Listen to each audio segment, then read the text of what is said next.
Naquele tempo, grandes multidões acompanhavam Jesus. Voltando-se, ele lhes disse: Se alguém vem a mim, mas não se desapega de seu pai e sua mãe, sua mulher e seus filhos, seus irmãos e suas irmãs, e até da sua própria vida, não pode ser meu discípulo. Que não carrega a sua cruz e não caminha atrás de mim, não pode ser meu discípulo.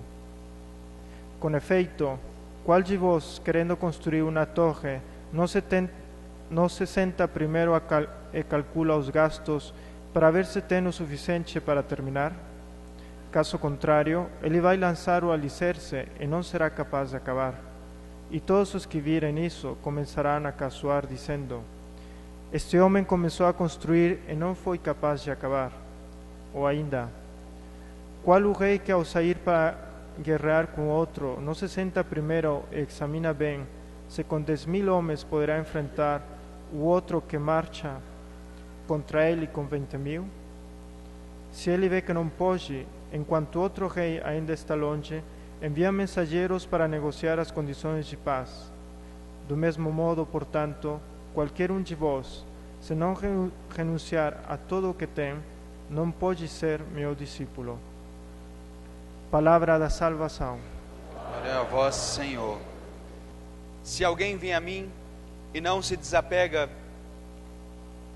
se não renunciar a tudo, se não carregar a sua cruz, não pode ser discípulo meu.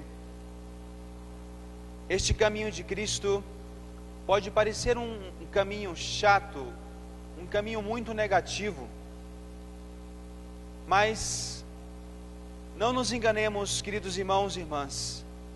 Este caminho que Cristo nos propõe hoje é um caminho, pelo contrário, que gera muita liberdade, como nós pedimos na oração coleta de hoje. Concedei-nos, Senhor, a verdadeira liberdade. Este caminho da renúncia proposto por Cristo hoje no Evangelho é o caminho da verdadeira felicidade, cujo fruto, como fala a oração depois da comunhão, é vivermos com Cristo para sempre. É que o verdadeiro amor, ele é feito da renúncia de nós mesmos. O verdadeiro amor exige que nós coloquemos o outro antes de nós mesmos. É que o verdadeiro amor nunca espera recompensas. A renúncia é o ponto de apoio do amor, queridos irmãos e irmãs. Se nós desejamos que este amor seja verdadeiro, a renúncia tem que transformar-se no ponto de apoio de todo o verdadeiro amor. E quanto mais nós nos renunciamos a nós mesmos, mais alegres somos, mais a generosidade toma conta do nosso ser, e por isso nós somos mais felizes. De fato, um dos maiores males da humanidade sempre foi, sempre será o quê? O egoísmo. Esse maldito egoísmo humano que nos prende, que nos ata, que nos coloca nas prisões mais íntimas, que coloca na cadeia o nosso amor e provoca o quê? Infelicidade, tristeza. Quanto mais o ser humano se fecha em seus egoísmos, mais triste ele é. Quanto mais nós somos capazes de renunciarmos a nós mesmos, mais felizes nós seremos. Experimenta isso. Falar isto é uma coisa, mas experimentar é muito melhor ainda. Mas para experimentar este caminho de Cristo, hoje proposto, é preciso colocar mãos a obras, irmãos e irmãs.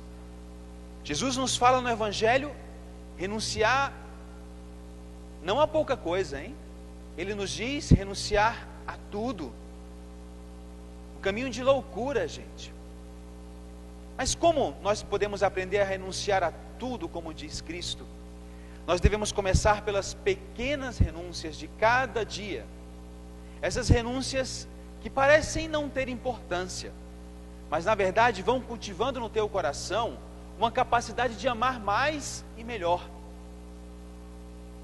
Quando tu tens um horário para cumprir pela manhã, e o teu relógio tem que tocar 7 vezes até que tu te levantes, renuncia-te a ti mesmo. Na primeira, aquele minuto heróico, levanta-te, vai. E se te custa tomar um banho pela manhã, vai, toma aquele banho. Renuncia-te a ti mesmo nas pequenas coisas, como por exemplo, para alguns custa muito lavar os pratos. Lava os pratos. Para alguns custa muito lavar o banheiro da casa. Pega a escovinha, coloca a tua luva, o que seja, e mete a mão na massa. Para alguns custa receber a esposa ou o esposo limpinhos, cheirosinhos.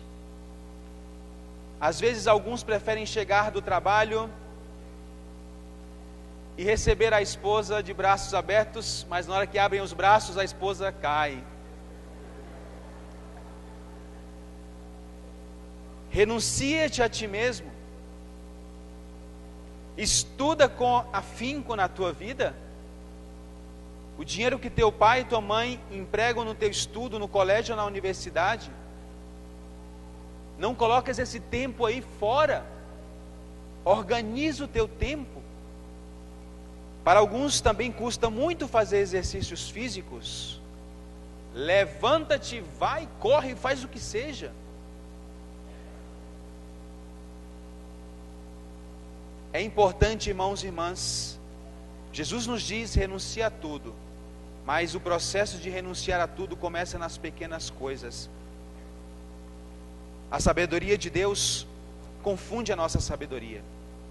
Esse caminho da renúncia leva à sabedoria, mas a sabedoria de Deus confunde a nossa vida, irmãos. Como diz o Salmo, 1000 anos são para Deus como ontem. Olha só, que loucura. A primeira leitura nos diz a sabedoria que vem de Deus. Nós precisamos dela para que os caminhos tortuosos nossos se tornem caminhos retilíneos. Nós nunca podemos esperar certas situações na nossa vida, por isso precisamos de renúncia que gera sabedoria. São Paulo certamente nunca pensou estar preso em Éfeso, escrevendo desde lá essa carta a Filemon, que nós escutamos na segunda leitura. Aquele homem que era fiel lá em Colossas. Certamente nós nunca pensaríamos passar por certas situações dolorosas às vezes, ou situações de muita alegria,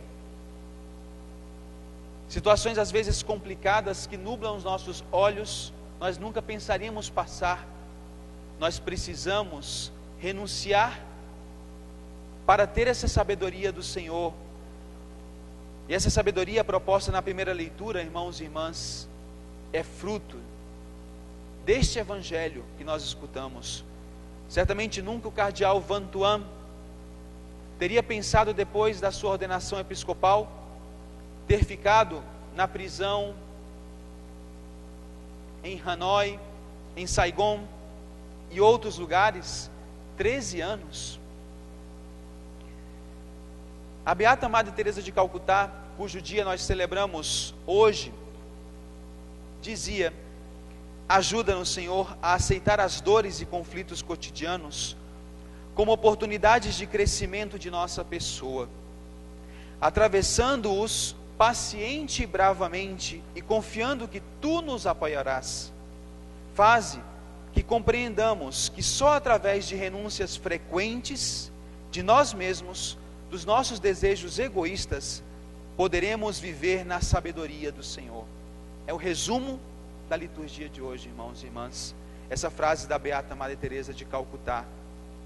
Se amamos a Deus, se confiamos nele, devemos renunciar. Não devemos querer controlar todas as coisas da nossa vida. Nós sabemos que muitas coisas fogem ao nosso controle. Devemos deixar de perguntar-nos tantas vezes por quê, Senhor, para começarmos a perguntar: para que tu queres isso, Senhor? Na homilia de ontem eu dizia, acho que essa comparação é muito acertada. Imagina Michelangelo pintando um quadro, fazendo uma escultura, esse grandíssimo pintor, escultor, e eu chego para ele, tomo o pincel e começo a querer pintar aquele quadro que ele estava fazendo. As pessoas que olhariam para você diriam: deixa de ser nécio, deixa Michelangelo pintar. Se nós víssemos Velázquez, Rembrandt pintando, deixa este homem pintar estes quadros maravilhosos. Nós somos apenas pincéis na mão de Deus. A mão é de Deus. Deixa que Deus trabalhe na tua vida para que as coisas possam ser construídas. Como diz o salmo de hoje, aprendamos a contar os nossos dias, irmãos. O que significa isso? Significa esperar esse tempo que o Senhor tem para pintar, e depois eu vou ver a grande obra. Não queiras, como eu também dizia ontem na homilia, tomar o timão das mãos de Cristo. Ele é o timoneiro, nós apenas estamos no barco da nossa vida, correndo atrás das cordas, puxando, obedecendo ao que Cristo nos diz. Não queremos tirar Cristo do timão. Deixa Cristo no timão, inclusive nos momentos de tormenta da tua vida. Deixa Cristo atuar. Saiba contar os teus dias pela sabedoria do Senhor. Como propósitos dessa semana, eu lhe sugiro 2 propósitos importantes: que nós supliquemos de joelhos todos os dias dessa semana, inclusive no feriado, suplicar a sabedoria. Dai-me, Senhor, sabedoria. Essa sabedoria da primeira leitura. E o segundo propósito, eu tomo uma frase do Papa Bento XVI em 2007, justamente quando ele falava aos jovens sobre a Beata Maria Teresa de Calcutá. O único desejo da sua vida, dizia o Papa sobre ela, era converter a sede de amor, não em palavras, mas em atos concretos na sua vida.